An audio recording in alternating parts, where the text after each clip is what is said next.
from you. Oh, me. Yeah, Oh, yeah. You're Tara. I just Remember we had a phone call. just got off the phone with Tara. He's like, Did you get that? Oh, No, yeah. That's going to be the intro. he's like, I think you've met your double. This might go on all day. Yeah. But we'll be good. Okay. But welcome to Laura and Vinny Show, Tara. Thank you for having me. And so you both know I turned your mics both down based on that conversation. Like, so I actually We're turned both it very down loud minus people. 2. Yeah. That's fine. This is going to get out of hand. It is going to just get out of will. hand. Yes. Yeah. But you see, the problem is so Tara's broken spoons. Yeah. Does the most, as I say, you can smell Tara's cake when you walk into the room before you even see it. I'm true. like, where is it? Oh my God, where is it? Your cakes are amazing. But we've been talking to each other for how many years? Just online. But we've never, like, sometimes I might, like, be at a venue really early and I'll bump into the caker who's dropping something off. But it's never happened. So we've never actually got to meet in person. Gas. So the only reason you're here today is so we can meet. Hello. Hello, Tara. I'll see you later, so. Yeah. Lovely meeting you. Cheers for the cup of tea. Thanks for the coffee. And poor Linda, did you see that Linda brought cakes yesterday, and did she shame you into bringing cakes? No, I was going to bring cakes. I was going to make them, but I didn't expect you to I make was cakes. I've just so much to do, and then my small friend is sick as well at the moment. So I was just like, oh no, he's grand. And, but I was just like, oh my God, I just didn't have time, so I cheated. Oh, but we weren't expecting you to bring cake. But like the fact that there's now a load of cake in my kitchen. They're I'll lovely. take it. They're cakes I can never eat because I'm celiac, and they're ones that I really want to eat, and I can't eat. Is that hard though when you're like baking cakes? Or are you at a point where you're like, I see cake so much that I'm not bothered by the cake? Or do you see cake and you're like, I really wish I could have that, but I can't? The first. But like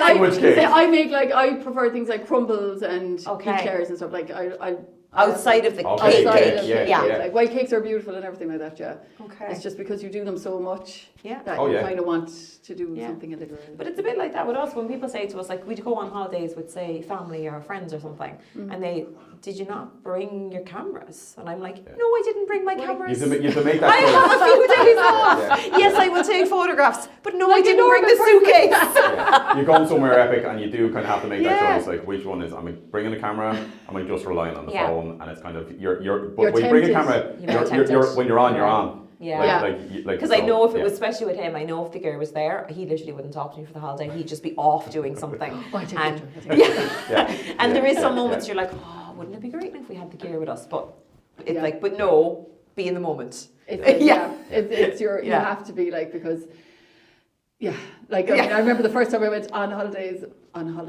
Yes. And I was like, I'll just go back to that email there now, and I'll just go back to the email. Yes. And it's very hard to step off. I can't. The out of office has to go on. So like that was the years go on. I'm like, no, I need time for my brain to.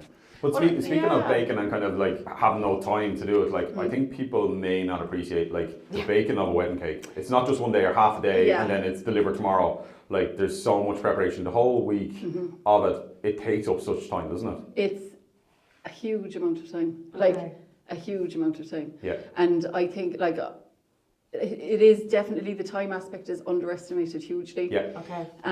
Like some cakes, like a fondant finished cake would take you 5 days. Wow. Buttercream cake takes you 3 days. Yeah, because you have to leave time between each stage so that everything sets properly. Okay. And so that when it travels, it's solid, delivers.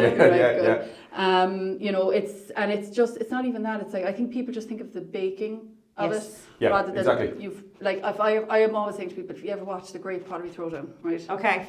That's the way it's like with cakes. You have to like construct it to make sure that it doesn't crack or fall apart. Yeah. And my husband's like, oh, it's exactly like what you do. Okay. Really? Yeah. And so it's you have to think about every aspect of it. And then you also have all the time before, like as you know yourselves, you'd be on to people for like maybe 2 years. Yeah. So you've all the emails that go with that. Then you've the tasting, which takes a couple of days to actually prep for.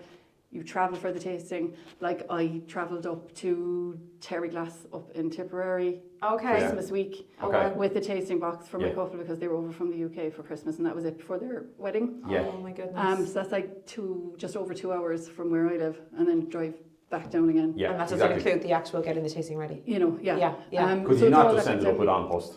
On post, yes, on post tonight. At Christmas, it would have been grand. At Christmas, basically from mid-November on, even November on, do not send anything in the post because it won't get there. So like that's why I like that's what you're getting as well, you know, with somebody. Yeah. So like you can just say to them, like I know you could turn around and say, yeah, no, I'll just post about it and that's it for you. Yeah. But you know, it's the extra attention that you. But that's it. You're buying that service. I mean, people kind of like, again, like it's hard sometimes when people come in and they start researching stuff on weddings and they don't know a budget, whether it's for a photographer, for a venue, for any part of a wedding, and they're like, weddings are so expensive. But the wedding cake, it's like you're buying that quality of service in terms of the attention beforehand, the communication, the understanding of what people want, and then the tasting, the delivery, everything. It's that whole kind of aspect. That's the quality you're buying. I don't know how you do it. But we're skipping right on to the end part. Yeah. It is like there is an awful lot to consider, and even sugar flowers and things like that. Like, you know, I did a 5-tier in December with loads of sugar flowers on it. I think that was one I saw. I was scrolling through the Instagram. It was epic, wasn't it? That kind of handmade. They're all design. handmade. Wow. So they take a few weeks to make. Like, so when people say to me, "Oh, I want something simple," and they send stuff with sugar work on it, you're like, it might look small, but there's nothing simple about it. It might get simple, but it's not. Yeah. You know, so I think people need to, and there are a lot of people that will like totally appreciate. You know, the effort. They're and the time, we completely understand. Or there are some people that will have a budget in mind. Yeah.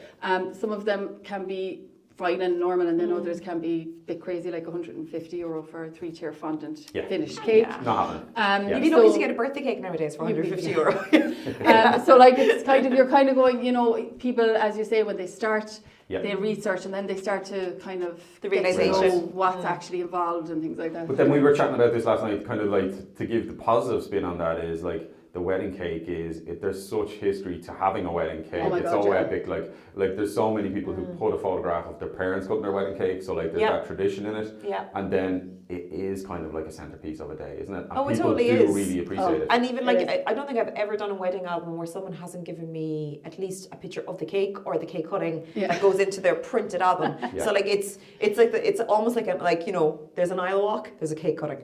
Like, no, but it is. But it is like unless somebody moments. has decided they're not doing a cake for some reason, which is very rare that you see it. Because they're not cake people or they're doing a really kind of alternative day or something. But it is as much of a focal point of a day than a ceremony would be, or you know, you'd see it like you can almost expect to see the cake, and it's kind of and it's amazing though because we do so many weddings, and I think I've seen, you know, every type of cake you could see. Like I've seen it all. I'm pretty sure you have. But we haven't though, because you walk in and you're like, bloody hell, what's this? Would you look at this? When you mentioned that one, I think again, scrolling through Instagram, there was like, it might have been like a Christmas Wonderland where it looked so intricate, kind of like where there was kind of, there was a little house on top, kind of as kind of the topper. Oh, that was from years ago. But then even the side, still though. but even the side of it, like the kind of the branches are the kind of, they were so intricate, like it's there's incredible. a little light inside the sugar church and all that, and the little sugar was lit up. Oh my god! Brilliant. But I think like so we've had quite a few weddings with you where we've had your cakes kind of thing. But one that sticks out in my mind, I'm going to mention it now because I'm afraid I'll forget, was Melissa and Brian down in Garryvoe, and they had a Harry Potter themed wedding. You obviously remember this as well. Yeah. This was not just a cake. This was like. It was the parchment one. It was. I just loved it. And it was like you had the little snitches, and you had the wands, and the owl. Yeah. And then the, what was it, the Deathly Hallows emblem on a little chain and everything like that. Yeah, it was.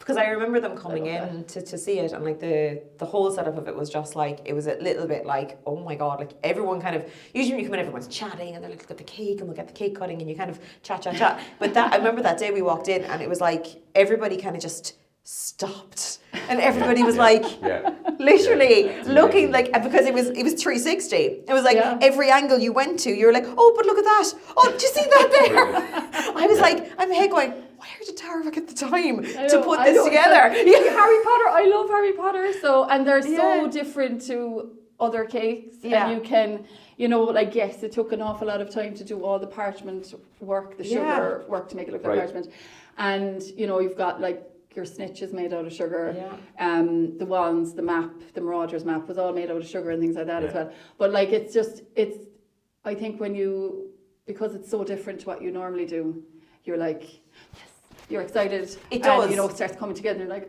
you get creative. You're kind of like, I want to do a bit more, I want to do a bit more.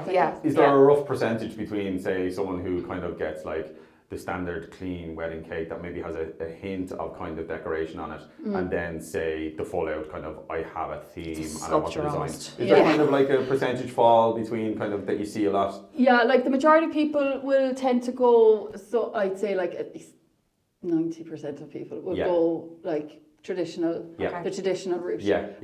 Or they'd go with the traditional route, maybe with a small little twist. Exactly. And then you will have people who'll go with something completely different. Like I'd won a cake for Bantry during, I think was it September. Okay. Yeah. Great memory. Well done, Tara. I think. And it was buttercream, but it was a teal marble buttercream look, which was difficult to do, but it was so cool. And then it had a sugar splash on top, and then there was silver. One of the sugar splashes then was covered in silver leaf. But that was different to do. Now, while sugar, like that kind of sugar work, is difficult. Right. It's just because it was so different. It's, it's fun because it was so, even though it was, difficult, but it was fun, if that makes sense. But you don't mind the challenge. So if someone has an idea, or if they've seen something like epic online on one of these amazing American shows or something like that, and they're kind of like, I don't expect you to do that kind of thing, but could you do along those lines? Like you don't fear that, you like the wee challenge. No, it's like I suppose from my point of view, I always try and push people. So if they get creative, like if they send me something that's kind of normal, and traditional, but has a little, little bit of colour. What's your personal twist going to be? And like I always try and try and put something different together for people and try and make it different. And then there's also times then when you're the victim of your own success, because when you create a cake and then everyone loves it and then everyone wants to get it, and then you're trying to. That's a very good way of putting it. Like, 3 of those this week. You're like, can I do something different with the flowers? No, we want it exactly like this, and it's like. Okay, and you try and just even use different colours, even using a different colour, but like and even colour itself. Like I am waiting forever for someone to ask me to do a black wedding cake. I knew you were going to say the word black. I don't know why. Because I love how amazing black. Would that be? It's so cool. Yeah, it's so cool. And even in the summertime, if you've got a black wedding cake with like vibrant flowers on it and a bit of gold, it's something to contrast it. Yeah. And like while you could have that with white. And it'll be nice. But if you have a black, it'll be like, oh my god, it's amazing. So it's just things like that, and just using, like, don't be afraid to be a little bit different. I know people will have pressures of traditions in the family and all that kind of stuff. Because there's always a lot of voices in the background. But it's just it's your wedding day, and if it's something that expresses ye. Then use the cake to do that, I kind of want to get married now again just for the cake. If we do a vow renewal, will you do our cake? Can it be black? It can, yes. Black, all day long. Black. You mentioned colour. One that stood out again was, I think it was the bluebirds, like the lovebirds. I think you mentioned that you did it as part of your training. But again, that just jumped out as like, was it painted? Yeah, that's hand painted. I did that myself. Like it was just something that I love the way you're like, I just threw that together. It's like as I was saying to you last night, like I was actually saying it to somebody else during the week, I haven't been able to create something of my own for years because I've been so busy. And they take time, and it's lovely to have the time to sit down and create it. Now it's probably my own fault. I should probably build it into my schedule or something. But when someone goes, oh, can I book that date? And you're like, yeah. But in hindsight, we'd always love to be doing more for ourselves. Exactly. You'd always be able to do it. But like that was that was when I started out. I got did a collection together, and that was one of them. And like the panels on that, those blue panels are fondant, and they're baked several times in the oven and distressed and everything. Like it's really cool. They lean and look so natural. Like they're not just like flat up against the cake. Like there's character. I kind of laugh at this. I think he did more research for this podcast because he's obsessed with cake. Like I cannot tell you, Dara, how like the sweet tooth on this man is. Wait until we get on the flavours. Like diabetes is like coming for him. He's grand. You don't know the level. You don't know the level. Like I have a husband. Walk into Krispy Kreme and be like a double dozen. And I'm like, but I don't eat them. He's like, yeah. Is it tough to keep the family out? Do you bake from home? I do. Yeah, and is it tough to keep the family out when you're cooking? Do you know what? Now they're so well trained now at this stage. Okay, they know they can't just pick at. The kids will come to the door and they'll be like, have you any cake? And you're like, no, go away. Please, sir, can we have some more? And they're like, stacking, have you had any cake? It's like, no. It's like, but no, like they love when I'm doing tastings because I have there's leftovers, especially the biscuit cake. Yeah. They absolutely love that, but I use O'Connell's chocolate, so that's why they love that so much. Nice. But it's they're just into it. And then my husband is the taster as well, so he. Okay. Isn't it gas? Sounds like a great household, to be honest. Not in the height of the wedding season. Well, yeah, when you're shouting out the door, like, go away. It's like, wait, leave me alone. I need to get I'm this busy. Yeah. But you're a devil for biscuit cake. Isn't it gas or biscuit cake came on trend whenever it was in the last 5 or 10 years? Yeah. But it's like, it really, I suppose it was kind of like, rather than just being biscuit cake or bit of chocolate and biscuit, like people have really gone kind of creative with it. Oh, yeah. Like, do you have your own twists, or do you kind of take people's kind of like, we like X, Y, Z, can you throw that into the biscuit cake? Like I'm always saying to people, like, mint arrow inside the biscuit cake. It's really good. I have tried that before, and it was amazing. So good. It's like the Viscount biscuits. Remember the Viscount biscuits? I still buy those. I would be buying them too if I could eat them. Laura has a thing for mint. So much so. It's lovely. I love chocolate and mint, like. But I got like for Christmas part of our stocking was kind of like from London, from like this like I won't mention them, but like some fancy place got the mint chocolates over, like, but so like good. Dark chocolate with mint. Like you can't but you can't beat it. It's the only time I eat dark chocolate with mint. Okay, because it's worth it. Yeah, it's worth it. It's totally worth it. Like But there's mint, and then the other flavour that's kind of come on whether it's in cakes or not in cakes, is like salted caramel. It's just something that I see so much more. That different brands and stuff are like, they're doing versions of a salted caramel type thing, and it's just.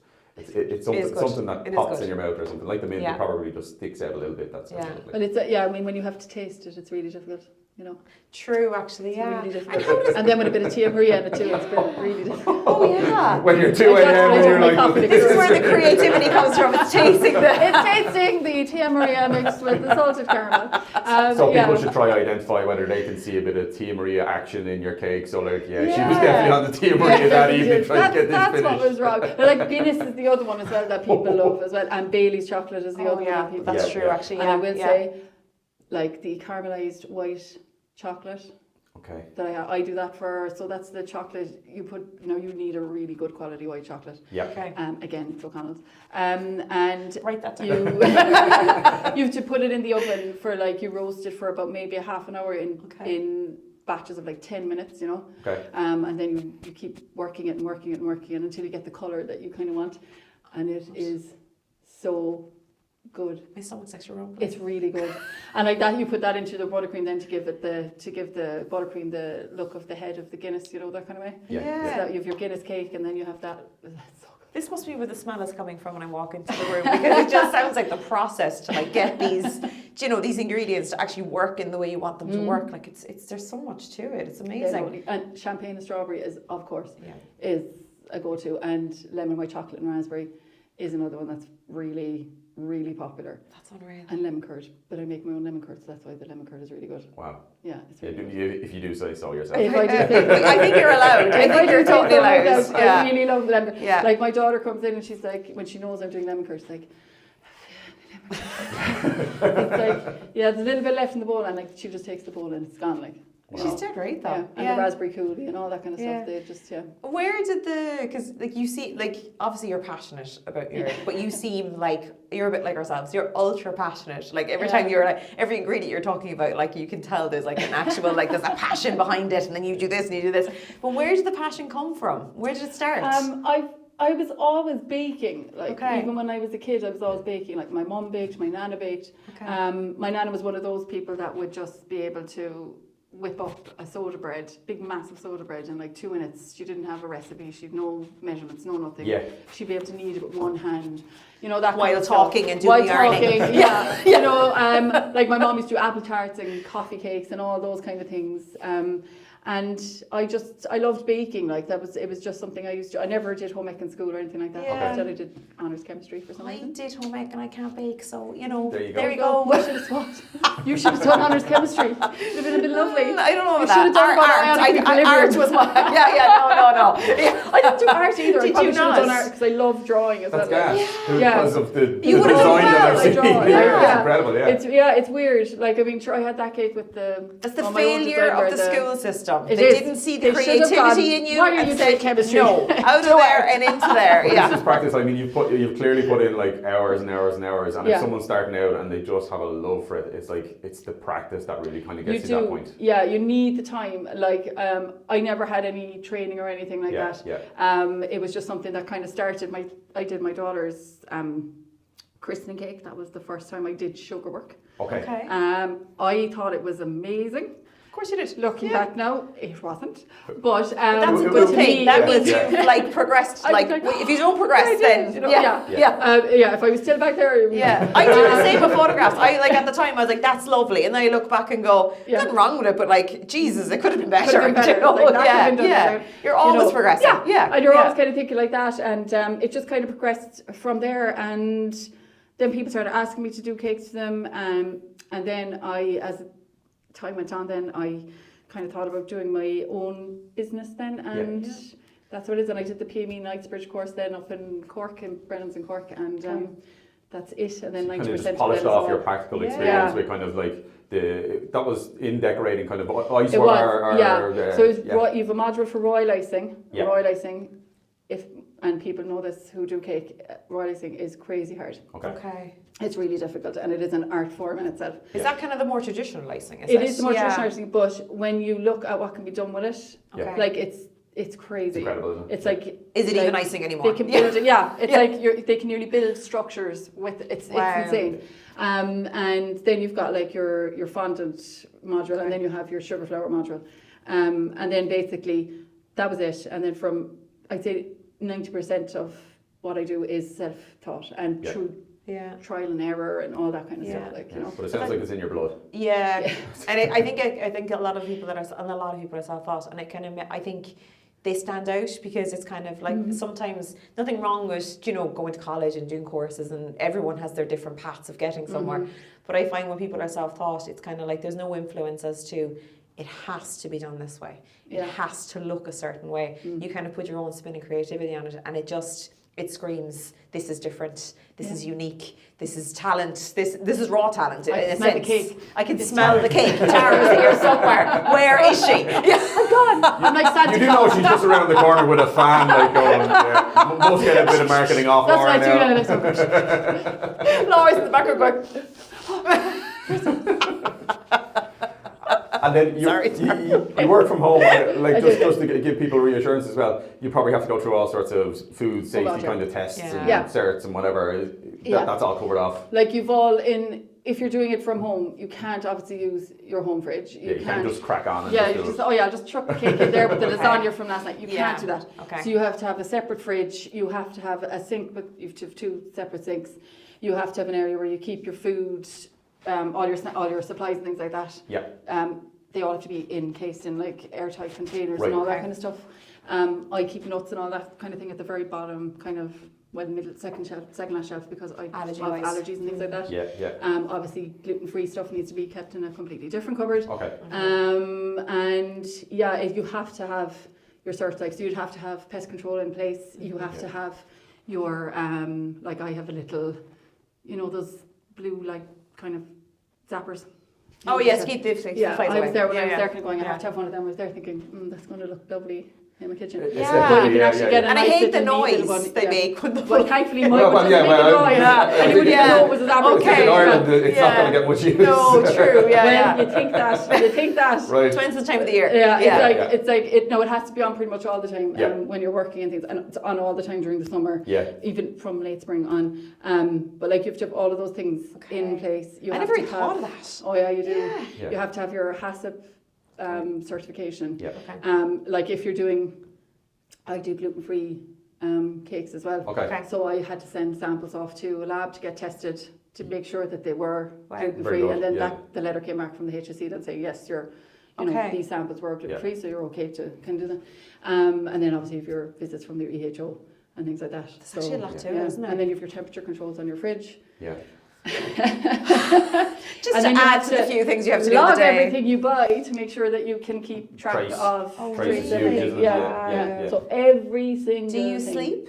I try. Yeah, And it's good to it get doesn't sleep. work though. No, okay, No. yeah. But yeah, like it's you've got all that. So that's even, like again, this is before you even go near This is all the stuff that goes behind the scenes that no one knows about. Yeah, exactly. But you have to have it done. You have to have it done. You can't you can't really operate without having that done, because you have to be aware of the way you store things, the way you handle things, washing your hands, all that kind of stuff. Yeah. Like people, there's a debate on whether, you can see it online sometimes with cake people, whether they need gloves or should they have their hands thing. Okay. I wear gloves when I'm stacking a cake. Yeah. When I'm creating it, I can't wear gloves because I just find them dirtier. Okay. Yeah. Because you wash your hands way there's more. like antique guys, and they're kind of like basically saying, you know, you should have white gloves to touch something. But actually, the white gloves can actually absorb certain material, and kind of the historic documents can actually be damaged by the white gloves. So there's a balance between everything. Yeah. It is, and like you'll handle certain things obviously with the gloves on, but like they can get, like you get grease on them, or they can be dirty. Whereas if you wash your hands, if you've no gloves on, you know, my hands, I've got a bit of butter from them. Yeah, you can wash your hands straight away. And like I wash my hands so many times your in a day. I can't have nail varnish on. You can't have false nails. I'm looking at your beautiful nails. We can't have false nails or anything like that. So can you imagine it? Like, cutting the cake. What's that? Look at the state of them. Look at the They're not too bad now. Oh, they're bad. Like they're bad. And like you get like, I mean, there's sometimes, especially during the winter, you get like your hands get cracked or washing them so much. So like it's like when I'm handling things that are going into the cake. That's when I have the gloves, when I'm stacking it, putting together all that kind of stuff. But yeah, it's kind of a. It's different parts. I understand that. Yeah. But for and I know that's so like that's everything that goes on behind the scenes. Like chefs, if you think about it, chefs don't wear gloves when they're cooking. They just don't because they But keep there's always going to be arguments on both sides of everything, though, isn't there? And it's kind of like I think you from practice you kind of know yourself. This works better for me. 100%. This works better. And I'm completely paranoid. Like so. If I'm like, oh my god, I can't feel that. I'm like, oh, I can't feel that. No. So I just wash my hands. Like I'll wash my hands a million times a day. Yeah. It's like the super protected kid or clean kid. He's always sick. Yeah. Do you know? That's true. It's just the way it is. Dublin kids come down to Cork, and that's the end of it. Like it's just the way it is. Always send them back when my family comes down to visit, like when they're young, it's like they're like, what is the outside? For sure. But for the couple side of things, then, so like this is obviously like everything that goes on behind the scenes to get to that beautiful finished product. But for couples, like how far out do they book with you? Like when it comes to cakes? Some people book 2 years in advance. Like I have a couple of bookings for 2026 already. And 2025 is obviously starting to book up now as well. And then you'll have people that will come to you maybe like 6 months before they're ready. No, 98% of the time I don't have availability. So, but if you do have availability, but you might get lucky. There's no harm trying. You might get lucky. But I would say to people, like with yourselves, book as soon as you have your dates booked. Book all of the main things. So your photographers, your florist, your cake person, all those kind of things after your venue, obviously. Or before. But it's so easy. If you love something, you love something. But it's so easy, say, to forget about hair and makeup, cake. Like there's people are like, oh, get your venue, get your band, get your photographer type thing. But it's really across the board. If you're good, you're good. Or if you're sought after, you're sought after type thing. And people will book 2 years out. Like I definitely say, like if you're kind of, if you've been planning for a while or it's been an idea that you kind of go, and you've seen kind of people that you love, and you're like, oh, I love that work. And I love their work. Then, go to them straight away and don't wait, a year. And like there's some guides and things that tell you, book such and such a thing at 6 months out or book such and such. And you're like, are you joking? Don't. Tara, we're on the same page. I read some stuff online. We're like, has this person been to a wedding? Who wrote this blog? Or do you understand? Or they think the blog is timelines are transferable from one country to another country, and it's just in America when they have 6 month engagements. Yes, that is the case. But in Ireland, it can be. Some people have 3 year engagements. Some people have 6 month engagements. But the average is 18 to 2 years. It is exactly and you're there, especially when you're Yeah, when you read those, you're just going, oh my God, really? Yeah. Do they not know? No. We could get together. We could do the Lauren Tower blog. We could Call them all out. Right. So this is your calendar day. Do you want to hear the truth, people? Because this is where you're going to find how it. it works. Exactly. And then for people as well, how do they decide on how much they cake and they need, like, in terms of like, there's obviously a bit of a budget thing going on, but as well, is there kind of a scale as to if they want to make sure they have enough cake or whatever? Is there kind of an approach that you can kind of say to people, that's enough, or that's not really going to do X, Y, or Z? There is, like I would normally say to people, get an idea of, just approximate idea of guests, because obviously when you're 2 years out, you're not going to know exactly. Yeah, but I think when you're booking your venue, you'd be like, I'm aiming for the 100. Yeah. I'm aiming for 300. Yeah. Do you know, like, or I'll invite everyone, or I'm going to be really strict. Yeah. And like you can, and then that way, then that starts the size of the cake. Okay. And what I normally say to people to get the most from their cake is if they have a day two, to not cut the entire cake on the wedding day. Don't do it. Yeah.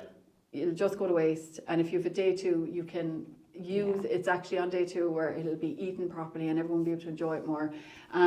Well, you mentioned that, so on the day, so on the evening, they like to put out a bit of cake. Is there kind of like, again, like how much? Because like I'm someone who, like, on the evening of wedding cake, I'm going for it, but I know a lot of people just want sweet stuff. They want, like, even at dinner, they don't even eat their dessert. They walk away and I'm they're too full. It's too much food. I wait for the dessert, like. Yeah, exactly. I'm like, I'd be more into dessert than the soup, like. But then some people I'm like, oh god, you had the soup, okay, just get rid of that. So for the main course, okay, we'll get to it. You know. Is there kind of like again, can you give people a tip as to kind of how much they should cut up at night, or? Like I normally say to people, if they want to start with half of each tier, right, and then leave it at that, and if they need more, then take it from maybe the bottom tier or something. Yeah. But I would say half, and then see the venue then can make the decision. Because you don't want to waste it. You don't want to waste it. Like, it has taken a lot of time, it has taken a lot of energy, it has cost them, a fair bit of money. Yeah. So to get the most out of it, use it for day two as well. Okay. And even, like what some people do is that they take, let's say, the other half that wasn't eaten, they'd cut it up and they'd bring it out to people, to like relatives that mightn't have been able to make it or something like that. Yeah. But it's definitely, like, you can get the most out of it. Like, cutting it all at once is bananas. Yeah, it is. It's a waste. Crazy. Yeah. So just cut like as much, like half. A reasonable portion, half or less. Yeah. And give people a taste of it. And if you need to go back into it, you need to go back into it that evening. But like, you don't want to overcut. Yeah. And if you're somebody who has like 200 people or something like that, or 180, then a standard 3-tier with a biscuit cake tier at the bottom is going to be absolutely fine for you. Yeah. Okay. If you're doing on sponges, then I would probably go like just have a little top 4th tier or something like that. Right. Okay. But like, it's try and guide people like that, or people will have a massive idea in their head. Like, I want a 5-tier cake. They're going all out, only, I want those TikTok videos where they're rolling out on the table with sparklers. No! Oh my God! I watched those. I'm like, no! Oh no! Or a guy who was carrying one across on a boat recently. I don't know what that was. And they I was like, put it in a box. Oh my God! What are you doing walking on a boat in a lake with the? Oh my God! Like, it's awful. But yeah, like, that's what I would say to people is just, and it also depends on the look you're going for, the feel of your day, the venue as well. Like, if you have a venue with, like, a lot of venues have huge, gigantic ceilings, and you want a single tier cake or something, it's going like to be that, lost. It's going to be lost. So if it's the case that your numbers only require a single tier, perfect, that's fine. It's absolutely fine. And then what I do then is I'd style the table, and it'll all be, that'll kind of make more of it as well. But it's just these things and where you put your cake. Yeah. So important. Big time. No, Laura, I mean, you've kind of been in your bonnet sometimes about it, because it's like you say, it's a big banqueting room, and then they pick the fire exit. Yeah. I will never understand why the cake is in front of the fire exit. Yeah. Or there's a fire hydrant, like an extinguisher, fire extinguisher. There's one of them in this huge banqueting room, and they've put the cake in front of this. Yeah. And you're kind of going, like, it's not even, forget about yes, the photographs, you don't want it in the photographs. I don't. But everybody is going to come up and look at the cake, and you've just got these things behind them. Fire hydrant. Yeah, there's been days where you might want to hear this, but if the cake is in a corner and the corner is just it's not acceptable as a backdrop, I'm just scoot it around and turn it and stand the couple so that the room is in the background, because you're kind of going, that just doesn't work. Or there'd be days where, and I don't, it's like, maybe it wasn't a planned thing, where say they want to display the cake in the middle of the room, so they'll put it on the dance floor is clear, so they'll put it in the middle of the dance floor, and it's a cool idea, because everyone walking in, they'll be like, they can go over and they can look at the cake and take pictures of it. But then say the band has come in and dumped a load of gear at the stage, because they're getting, and from their side of things, they're getting ready for, like, we're going to have a quick setup later on and we're going to get going early, so it makes sense. But then it's behind the cake, so again I'm like, scoot, and the other way we're going to go. Everyone behind smile because you're in it. Some creative like camera work. Like the angles, I'll almost be on the ground. Look at the cake from up there. It's like, it's like, I'm always telling people, like, make sure, like, if I come into a room and the cake table isn't in the right spot, will you move it? I'll be like, if you get a sense it's going over there, yeah. You know, like that. Now I had a recent cake, and the table was, I had the cake off. I basically got the cake table and I moved it to where I thought was best. Okay. Better light, better setting, better background for photos. The aesthetics are great. The aesthetics are great, beautiful, perfect, great. And they wanted it over the darkest corner of the room, just where there was like bins or something behind. Oh yeah, beautiful. So there was some sounds weird lovely. thing, and that 5 days you spent making the cake is lovely to put in front of the bin. And I was like, no. You're dead right to stand up for it though. Yeah. Because, and you know, because you're thinking, what I think about is photographs. I think about the impact it has when it comes into the room, or when people come into the room, and just in general, like if it's in the darkest corner of the room where no light is, where there are dead plants behind, you know. But you also, if it's in a dark corner, you're not going to, like, you could have spent, as you said, like, it could be a 5-day cake, and there could be the most amazing detail put into this cake. But if it's in a dark corner, people aren't going to actually, like, they're not going to, they're going to see it, but they're not going to really see it. Or they're not going to get a real feel for the proper colours of the cake, if there's colour in the cake, because it's kind of got a weird light in it, or it's in a dark corner, or, you know, there's a couple of purple uplights that are changing the white to purple or something like that. Okay. Yeah, no, but and then I suppose, like, because we've had some fun days in the summer where, you know, the cake's been put in a really, really beautiful spot. Oh, not in front of a window. Oh, but like a conservatory. Oh God, no. An oven, you like, you know, like I have picked like parts of cake up because they've just slid off the side. But it's kind of, it is, and it might be like grand, because I suppose the traditional was you put the cake in the banqueting room. Yeah. And that's where the cake is. And you cut the cake for the room, and this is the way things were done every single wedding. But things have changed so much over the years where the cake could be, you know, displayed in a lobby before you go into the banqueting room. It could be in the drinks reception. It could be anywhere. And a lot of times some of the drinks reception areas are in, you know, warmer areas. There wouldn't be because a lot of hotels in Ireland, we don't get good weather enough for the entire building to be aircon. Exactly. Yeah. The banqueting room probably is. Most of them are, but the rest of the hotel it doesn't have aircon because we're just not that country for. Well, we weren't not yet, but I don't know where it's going. And it's kind of like and I love the idea of the cake going in the drinks reception because I find that you've got that natural daylight, so you get the real true feel of the colours of the cake. Yeah. Everyone actually definitely sees it because they haven't drank through the 3-hour drinks reception and they're going into the banqueting room, which they just sit down and they have the crack with the people at the table and they may or may not see the cake.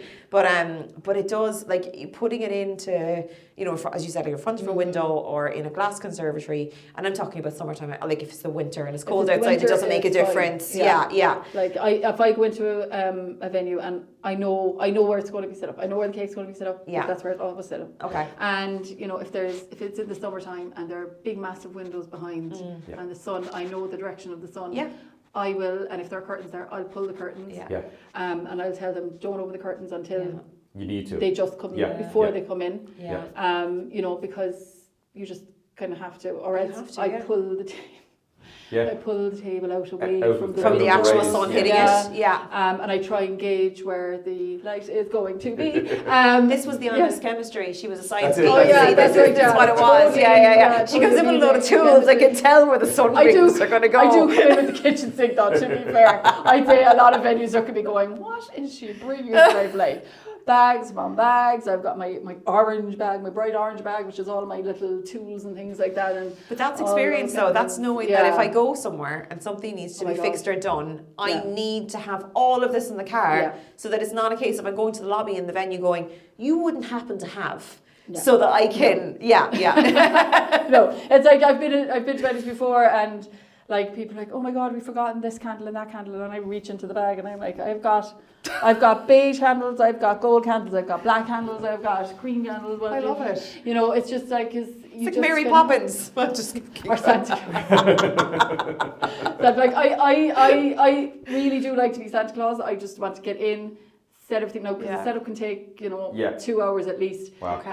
So it's does it take that long? Yeah. But that's just me. It's probably just me because I'm so particular. But you would be everything. As you said, like you be bringing candles and dressing tables and like it's not just a case of cake stand cake. It's not like you're there. You go. Yeah, it's in. Yeah. I dropped it off in one piece, took a picture to prove it. I'm leaving. I got my letter signed. Great stuff. I'll see you later. No, it's like because I arrange all the flowers on my cakes as well if they're real flowers because I don't want toxic things going into the cake and all that kind of thing. That's actually a very good point. Yeah, I didn't think about that. Oh my gosh, and there's so many things that are toxic that go on. Wow. Like when I see them on cakes, I'm like, oh my god. As in the plant itself would be toxic to the food. The plant itself would be toxic. Wow. Okay. And then the way they're put in, so I put them in a food safe way. They're in little plastic posy picks, which are closed. They're closed. Oh, the little plastic. Oh, I've seen those. And there's like a little bit. And they said it. Yeah, I've seen those. It's very good. Yeah. The cake, rather than the plant going straight in. And then if there are like, because I arrived one day and there was hydrangeas. Hydrangeas are toxic. Okay. I didn't know there were hydrangeas. I just thought it was roses and things like that. And I was like, because you're not a florist. Okay. It's like, I'm not the florist and he only told me about the roses, but no hydrangeas. Okay. So I had to use hydrangeas. So I had an acetate, a layer of acetate between the top of the cake and the hydrangea. And I had the hydrangea like taped up, the stem of it. And then I had the other one, I had a separate, a tiny little oasis, a separate oasis so it doesn't go into the cake. Then there's a little bit of acetate between the flour and the cake, just in case. This is why it takes 2 hours to do a setup. Right? And I suppose you don't know, like every time you go in, as you said, everything from where the table is put to set up to the conditions it's been set up into, you've been thrown a flower that can't be put into a like it's endless. And like even like during this was it September? Yeah, I had a wedding in September, and the drinks reception was in a completely different place to the actual wedding. Okay. Beautiful spot and everything like that, and they wanted it on the cake table was very high, but the cake was 5 tiers. Wow. So it was over 3 feet tall. The cake itself? Yeah. Wow. So I was like... It's a child. It's a small child. I'm bringing my small child. And, and it's just like, so, I had to say, it's not going to... It's like they're going to, like, while they were a tall couple, they were still kind of going to have to be like that. Yeah. So we had to move everything, bring it up to another section, and then we had it on the table, and then we had to move again. And the cake was ferociously, like, it had to be put together in parts, but like the bottom 2 tiers were horrendously heavy. Myself and my husband I have a cake safe. Yeah. Which are those kind of cool things that you get in America. So there's like a rod going down through them so they don't move. Okay. Yeah. But oh my God, the weight, and the two of us were like, it's a good thing I do core burners. But like, core burner workouts, because I was like, oh my God. And you're just waiting for the table to be moved back into place, But it's all those kind of things that you have to... You don't know what you're going to walk into. You really don't. You don't. Yeah, you don't. And you just have to be, and allow for time as well. And then sometimes people come in early into the reception as well. Get out. Which isn't great, and you're kind of, I want to be like Santa Claus. I want to see me, But it's an awful lot that goes on. That's amazing. Because we just go in and like I understand from looking at it that like this hasn't just been thrown together. Yeah. There's been a lot of like process to getting this to where it's for me to take a picture of it. Yeah. But like all of this, like I never would have thought, like I never would have dreamt that like there was even flowers that couldn't be put into cake. I never would have thought of any of that. Yeah, there's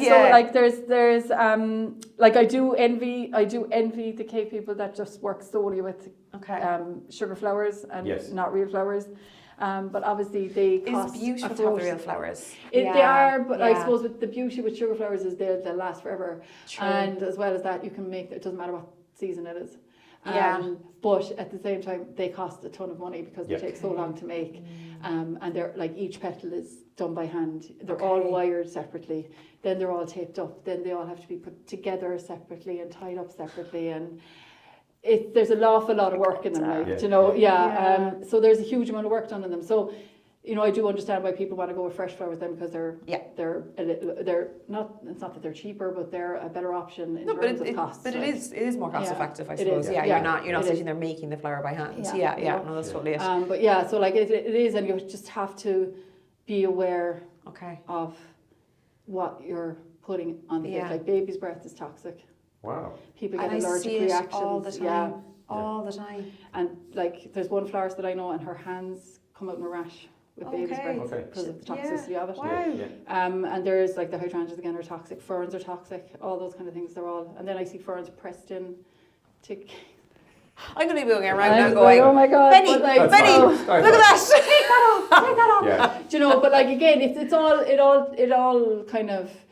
It's just I suppose I'm ultra paranoid. But that's being aware of it and having a heightened level of kind of threshold. You're on it, like, But you know, like you mentioned, for like this cake that was 3 foot tall, like, I mean, that's crazy. Does it matter then, like, so obviously, as you said, like there's loads of weight to this cake and the stacking to this cake and this serious height and everything. It's a structure, it's a mini structure. Yeah. Like, does it, like, so I know obviously when you're doing your cake tasting with you before the wedding and you get to taste all the different flavours and pick out what you're having. But if you're deciding, I'm going to go all out and I'm having like a 5-tier 3-4 foot cake, does it matter what the actual tiers are so that they can be stacked, like, or can you make anything work? It would be like, the only thing I suppose that I would say is that if people want a biscuit cake, biscuit cake has to be a bottom tier. That's it. That's it. But if it was all light, if it was all, you could do it. If it was all sponge, you can still do it. Basically, you just have to make sure, as the cake person, as the cake designer, that you put the structures, the internal structures in place in the cake properly. You can't just cut the doughs willy-nilly and just hope for the best. They all have to be the same height. You can't be leaning. No. You know, and as cakes are stacked, they'll sit down slightly marginally. It's just to our eyes, we'll see it like. They'll just kind of sit down marginally, like minuscule. But you know, as they settle, is it? Yeah. You know, and then you have a central rod that goes down through them as well. A central dowel. Now, normally people would like. I use if it's all sponge, and it's a fondant finish cake, I'll be able to use the steel rod that goes down through the cake safe. So you can literally turn the cake. And it'll just stay. I'll test it next time. I've never actually turned them upside down, but but it's like, it holds it in place. And you know, if you have a long journey, like, and everything like that, then you're safe. It keeps it in it. And even without the rod, like if I have a biscuit cake here, I can't put a rod down through that. It's not going to go through. So I have to make sure then that the cake is still in its little cake safe, but it's nice and safe. But like you do have to make sure that the internal structures are correct. So if you have 1 or 2 dowels, that's not going to do it. You have to have a circuit. It's normally about 9 in each tier, and then obviously if it's a small little 4-inch tier or 6-inch tier, you have maybe 6 or 7. But like that's just only me. 6 or 7. That's just me, or you might have maybe 5, depending on how big it is. Like, and the weight of it and things. You have to think about all the weight, because like a biscuit cake tier is probably about 10 kgs. In its own weight, because you have about 2.5 kgs of chocolate in it. Then you have the same again in condensed milk. You have the same again in your filling. You have the unsalted butter that goes into it. Then you have your ganache outside, and then you have a fondant covering. It's really there's so much. There's so much. Really heavy. And I suppose for like, because like they're talking about the size of cakes and weight of cakes and setup and everything. So for you, where do you cover that you can travel like to do the setups with these cakes? Is it? I go nationwide. You do nationwide. Like I've been up to Cabra Castle. Beautiful there. It's beautiful. It is beautiful. So I've driven up there, and it's no, like, once you have like just once you have everything in place. Okay. Yeah. Like I pack up the car like the cake is a baby. You know, I've got like cushions and I've got packing in around around the cake safe. Yeah. You know, it's ridiculous. Like I have my little barrier in front and all. Anyway, but like it's like, you know, peace of mind. People must think I'm insane. I actually do think I actually do think. But it gets there in one piece and it looks there. lovely. So that's the main thing. That's the main thing. It is in one piece, you know, and then I have my little trolley, so I'll bring it in. Okay. That's always a very hard, difficult moment when you're taking it down off the car and putting it on the trolley. Oh my gosh. When I don't have my husband with me, which is like I'm about 98% of the time I'd be on my own. Okay. Okay. So he's not going to drive to Capra with you, like. No, my sister did that. She came out. Oh, that was nice for the day out. Yeah, have lunch on the way home. Yeah. But yeah, it's you do have to think of an awful lot. Okay. And then your dreams that you have, you know, with your. Listen. You know, you've a cake. I have the weirdest dreams and nightmares about weddings. Like he laughs at me so much. I'm like, I don't even know why I'm dreaming about this. I can just get it stuck in my head, and I'm like, why am I thinking? Why I don't. Anyway, we're living it too much. But for the tasting side of things, then how does that work? So like obviously, say the couple have booked you. Yeah. They've kind of given you an idea of like the numbers and the size of cake and everything. But like, how does it work then with the tasting? Do you have to book that in or? Yeah. So for the tastings, because the schedule books up so quickly with weddings, January and February are kind of the tasting months. Yeah. So I'd send out dates the end of November, beginning of December, and everyone then books in their dates. My samples are made to order, so I don't like make a selection of 6 batch, and then go. Yeah. Eat them. So people get to choose what they actually want to have from the cake menu. Okay. So you give them a menu, is it? And then they pick out from the menu what they think they're going to want. Yeah, exactly. Okay. Yeah. Okay. So they have it's normally up to 3 flavors. Sometimes it could be 4. But it's basically what they actually really want to taste. And are there 1 or 2 kind of flavours that are just always selected? Oh my god.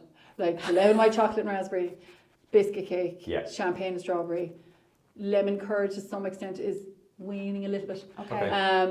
The Guinness chocolate, Bailey's is after coming up big time now, Bailey's chocolate. That's because it's really, really good. It's really good. Because I slip one into every box and be like, taste that. It's a little basic of Bailey's as well, you know, before, it's really good.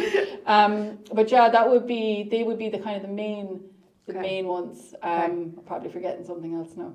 Rose and pistachio, I love elderflower and lemon in the summer is really popular as well. Yeah. That sounds very refreshing almost. Elderflower is so good. And there's natural yogurt in the sponge, so it's really good. And when you mentioned the nuts, and I was trying to bring it into the poison of the flowers, but if someone is like high on the allergy scale, like is there options for that, or is there kind of solutions that you've helped people come up with in terms of like, so that whatever their allergies are, or they're just hyperallergy or kind of really sensitive, what's the crack there? Celiac, I get an awful lot of celiacs. Okay. So what I say, but then you being a celiac, I being a celiac, so I know you know how to work so that there's no cross contamination and all that kind of stuff. And I suppose my kitchen would be pretty much celiac anyway because you know we just work that way at home. But like it's basically you kind of work it depends on the severity of their allergy. So if people are like you know, I can. So if they want a tiered cake and they want the top tier to be gluten free, then you have to make sure. Look, are you going to be okay with the top tier being gluten free, and it being stacked on? It's touching the other tiers. Yeah. And they're probably like me. If it's not actually in the cake, they're fine. Okay. Then you have people who will react if a cake is cut and there's flour in the air or something like that. So it all depends on the severity of it. Nut allergies, I can't actually help with nut allergies. There's so very little options for people with nut allergies. Now there are people who have certain allergies to certain nuts.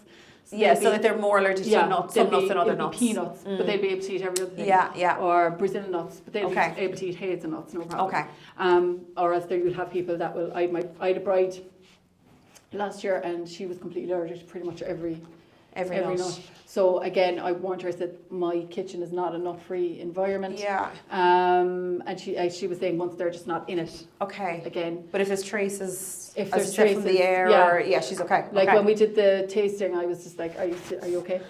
Are you still okay? EpiPen in hand. Are you okay? I actually said to her, I said, have you got your EpiPen?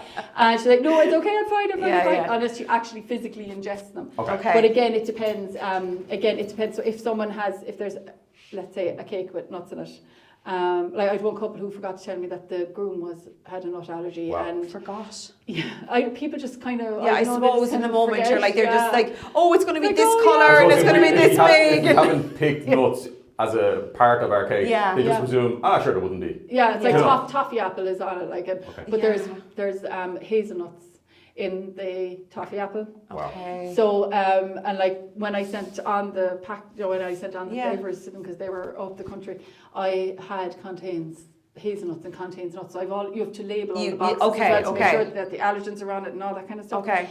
And that's thankfully he actually read the box. They read. Yeah.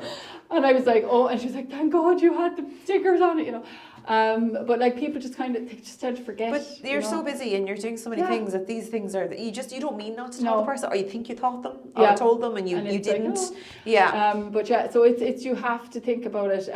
I've had a few vegan requests as well. I did them before, but I don't do them anymore purely because the cost of the ingredients is through the roof for people. And as well as that, you can't get the structure in the cake, you can't get the finish on the cake. Okay. They're very temperamental, so like if you kind of want a rusticy look, they're absolutely fine. But if you want something like a fondant finished cake, with someone like that, would they get a cake, say, for the guests? Because the guests is this more a couple that like they're having a vegan wedding and they want everything to be vegan, that you could make them a vegan cake that's not on display that they can eat? That's what I normally that's what I normally suggest to people. So I say, look, we can make like a little small vegan cake for you. And decorate that with it, because some fondants, let's say for argument's sake, if it's a fondant cake, some fondants might be vegan friendly. Okay. So you kind of have to take that into consideration. Okay. Then you have to get a vegan friendly fondant. And all that kind of thing. Then you've got buttercreams, which are totally different. So the vegan buttercreams would be different. Of course, different texture, I'd imagine. And they'd melt a lot quicker and all that kind of stuff. Don't put them in the conservatory, so. No, even in a fridge, they still don't set properly. So there's an awful lot to kind of think about. But you always try and say, look, I can do that for you separately, but I wouldn't put it stacked as a tier on the main cake, or do cupcakes, vegan cupcakes or something like that for people who they might have only one or two vegans or something. But I've seen that actually. I've seen like the cake, and then I've seen the little display, and it just has a tiny little sign next to it saying, like gluten-free or vegan, or I have seen that, and it's actually, but for the guests as well, it's great that they're not kind of guessing, going, I wonder is there in this cake? Like, can I eat this kind of thing? So at least they can go over and be like, oh, that's for me. You see, as a celiac, I can empathise. So okay, that's fair enough. I know what it's like. It's like, oh, I want to eat that, but I can't.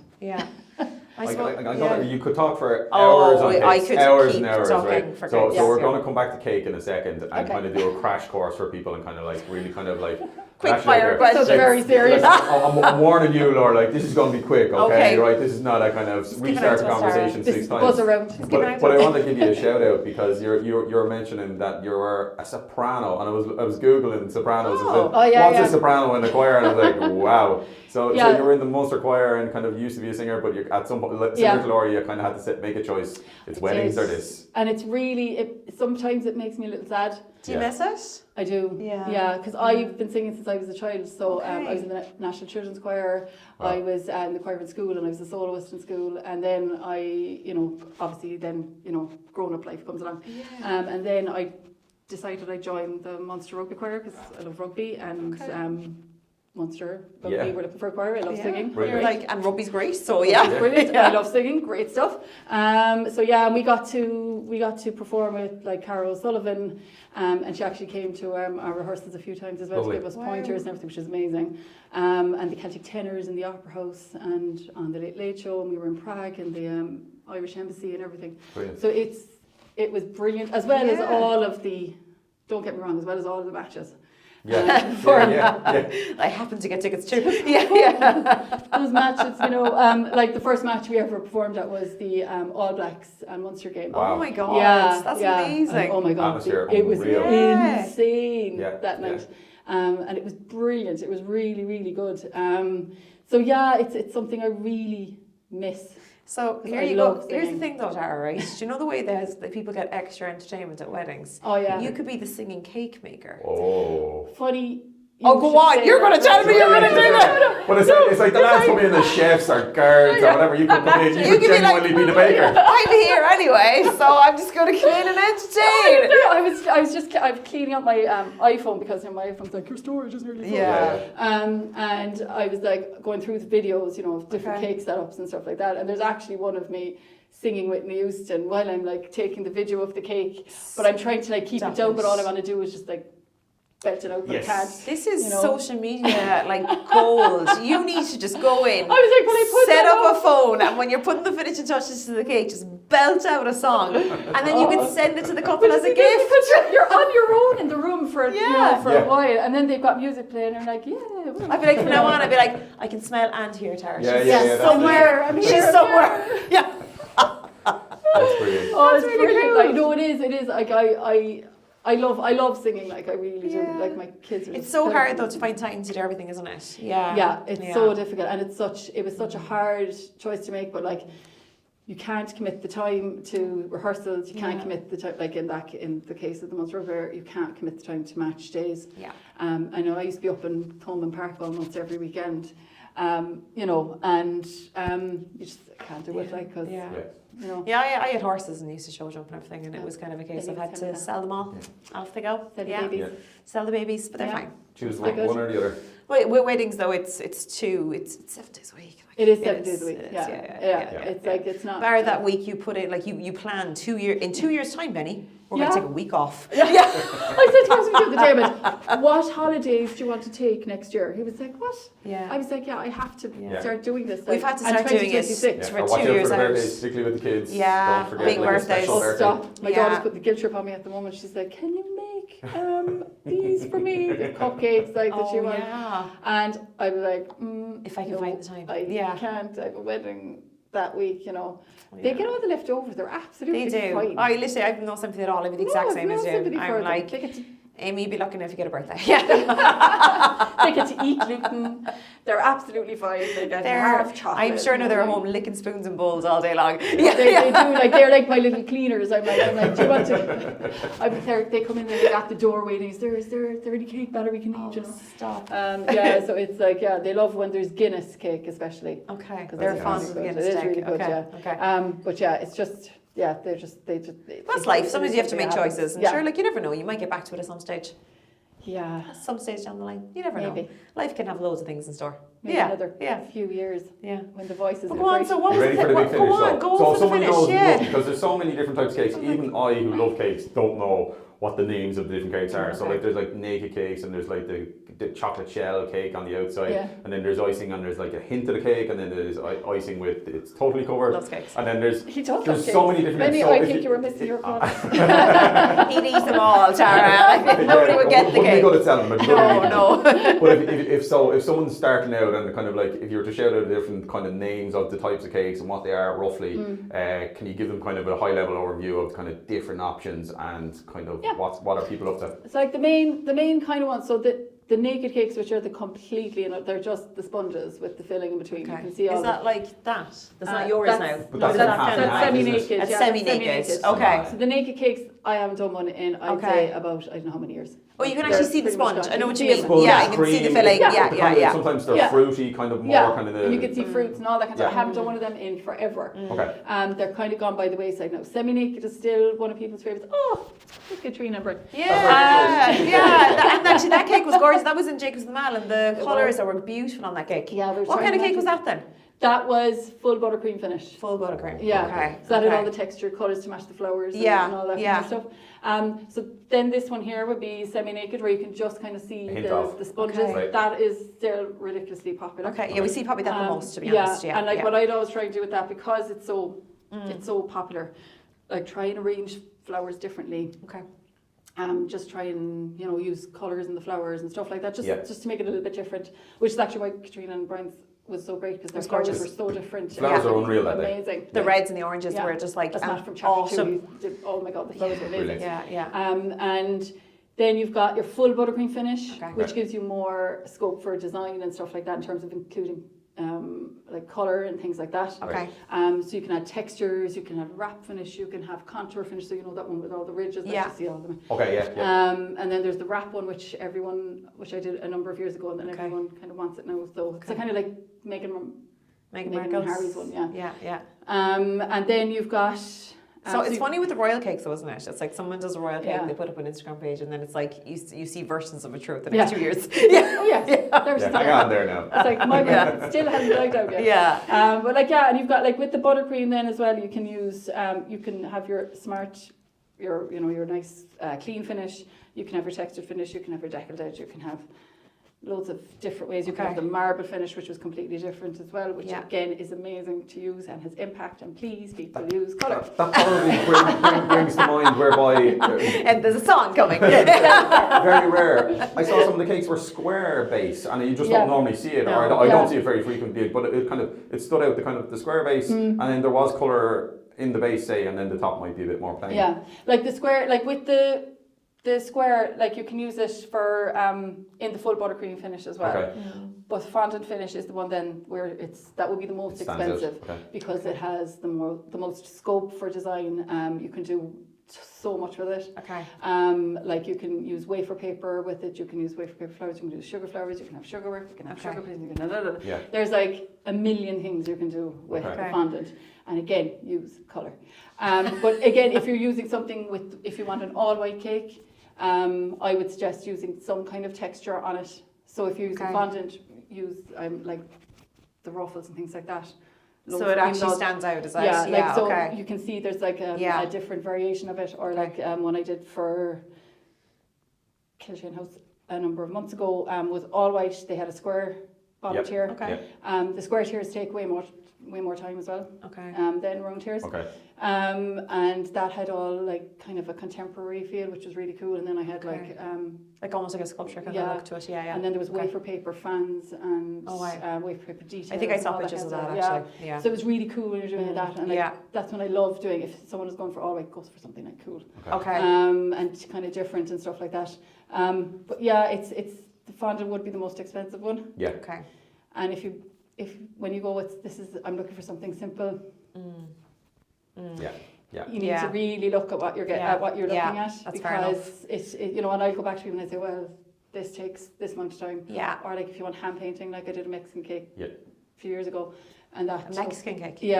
So I hand painted the detail of the couple's stationery onto the cake as well, and that took 18 and a half hours. And then it just gets on its own. Just painting that. I went through, I don't know how many, I'd what's the Supernatural on in the background, I don't know how many episodes. White noise. And I was just like, I was like, all right, he's alive again. I'm just still it's like, you just kind of have to get in the zone and keep working. But like, it's all that kind of stuff that needs. It's a really good point though, because I think a lot of people think when they think so they think cost, they think the size of the cake. So they think the bigger the cake, obviously it's going to cost more, don't get me wrong. But I don't think everyone factors in, well, I'm only getting 2 tiers and I want you to do this hand-painted fondant, and like that, and it probably it'll cost just as much as a 5 tier because of the hours that are going to go in to actually create this look. It is, it's a good point. And like when people find out that, I'm always kind of going, look, but we can do this instead. Like I'm always, I don't know, maybe I bombard people with too much inspiration, like for different ideas they can go through, if people aren't too sure and their venue is near the sea, for example, I go, right, if you haven't a clue yet, what about this colour scheme? And again, when you book your cake, you don't have to finalise your... Of course. You don't have to finalise your design. You've up to 2 months before your wedding to finalise everything. So again, if it changes as the planning progresses, which it normally does, because like, as we were saying, they contact us 2 years ahead in advance. Then that is absolutely no problem. Like that, that happens. But it's just kind of get the creative choices for. And then a quick one on, I don't think we explicitly talk about toppers, like do's, don'ts, watch out for us, or toppers that work. Any kind of hints, tips, advice, or... cake toppers,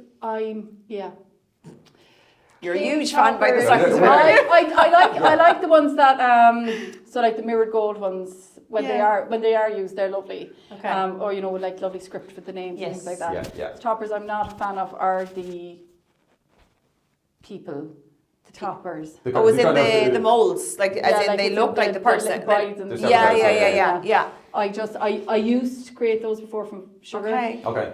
But they just... You don't see them very often though. No. They take so long. Like you're looking at around 180 to 200 for those alone because of the amount of time and detail that goes into them. I can't stress how much I make them. So I've stopped doing them altogether because I think it's a bit mad. You're going to have to charge 200 over that. If someone is coming along with their own kind of, they've bought a topper from China and it's coming over and they're going to bang it on top, any do's or don'ts or watch out for us. I will take my photos without the topper. And you can do what you like. And then I will put the topper on as I leave. Yeah, it's like I always... and if people are getting toppers, they do need to think about the size of their cake. Okay. So if you have, like, let's say the top tier is a 4-inch tier and you have a cake topper that's 8 inches wide, it's going to look a bit bananas. Yeah. So contact your cake person before you buy any topper to make sure that it is okay. Do you know what I've seen as well? Like, you know, the toppers, as you said, like they can get the names inscripted and then they've got the two little stems and then they just sit down into the top of the cake. But I've been at 1 or 2 weddings, not yours, and it's been the whole cake is biscuit cake. Oh yeah. And then they've bought this topper that like is supposed to slide into it, kind of thing. So when I come in, it's like literally somebody has tried to shove the topper, and then there's just this gap between the top of the cake and the top where it's supposed to be, and you're kind of going, should we just take it off, or what's going on here? Like, but it's just, I think it's just forward thinking in a sense of it's and like this is why you have your cake designer needs to set up for you exactly because like if that was me, you'd find a solution. You have to make like exactly. You make but they probably didn't tell the cake maker that day. No, do you know? That's it. You could arrive, like I've arrived up and there's been cake toppers and I'm like, oh, I didn't realise there was a cake topper. Yes. Yeah, so sometimes the lads are packing up a bag in the morning, they're like, green folder, cake topper, so-and-so. They bring it up there and they go, throw that topper in there, and it's like, it ain't going in. Yeah, that's true. Forgotten about it. Sorry. It's completely Where different. is it? It doesn't match your cake. Where is it? Why are you doing that? Cool. But yeah, it's just something like that people need to think about. Just talk to your cake designer before you buy any cake topper. Because the size, it might look right with your cake. Well, this is it. You've put all this thought into the actual finish and design of the cake, and then you just throw a topper on. Like you do need to think about every aspect of it, from the flowers to the topper to where the cake table is to. Exactly. Yeah. Or if you have a monogram already on the cake, and then you have another topper on the cake, it's too much, too busy. So Yeah, it makes sense. One or the other. Yeah, one or the other. But Tara, like that's a lot of information to digest. Yeah. I'm going to go and digest that now and eat some cake. But I think it's very helpful to people. Like it really is. I genuinely, because I obviously, like we do weddings all the time, we see wedding cakes all the time, and I've spoke to so many people, but I've learned so much in this podcast. Genuinely, there's stuff that you went into there that I'm like, oh my god, like is this? I didn't even realize this was part of it. Yeah. But it's really, I think it's really good for people, and it's great to show as well. Like you obviously have so much insight, so much knowledge, so much creativity, and it kind of sounds like you're up for a challenge, which I love, in a sense of like, you're like, please don't just ask me to make a white cake.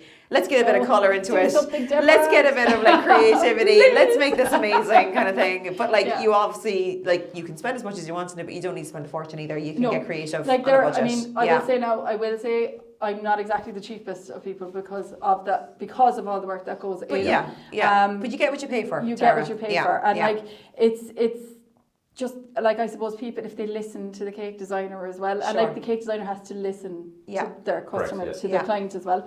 So it's to find a good kind of a happy medium where what they love, like for argument's sake. And I'll stop after this, I promise, Ben. Right? Like I had Benny's cake. like, I've no more cake. We've run out of Philip.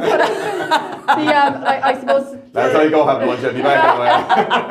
I promise. I finish up. Bring me in some cake there, will you? There was there was a cake a few years ago, and the groom wanted marble on the cake, and the bride was kind of like, you know, she had a certain look, like she wanted the palette buttercream flowers and all that kind of thing. Certainly don't want a marble logo. logo. Which doesn't work with the marble logo. And I was like, right, okay, leave it with me.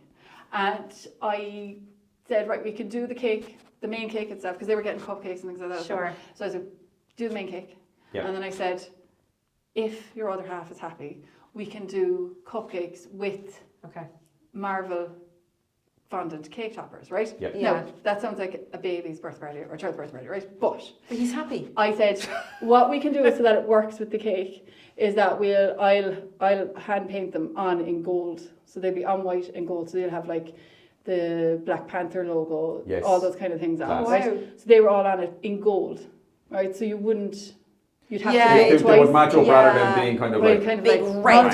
Yeah. So or doing the half and half cake that you saw that they were there for a while, where the front foot was one and the other back. You don't see it anymore. No. You might see one in a year, but it's not something you see often. They're not something you see anymore. So like the groom was absolutely delighted. So it was great. And then when people came up to see them, even in the venue, they were like, "Oh my God, they're Marvel! They're Marvel!" You know, it was just a little. It was subtle. Yeah, but it was still. You still got to have Marvel, but it still worked with the whole thing. You know, so that's you just kind of have to listen. Like, but this is why people. It isn't. This is why people hire you though, because it's instead of just going, "Oh yeah, we'll do half and half." Yeah. Or, "Oh yeah, we can do this." No. Or I'll just get a logo and pop it on a cupcake. It's kind of like it's going beyond that, and it's getting into something that like you haven't done before, but you're like, this is a good idea. They haven't seen before, and this is unique to them. It's amazing. Son thought they were cool. He was like, "Oh Mom, you're painting Black Panther in gold. Why are you doing that?" I was like, "Because I'm crazy, Alex." I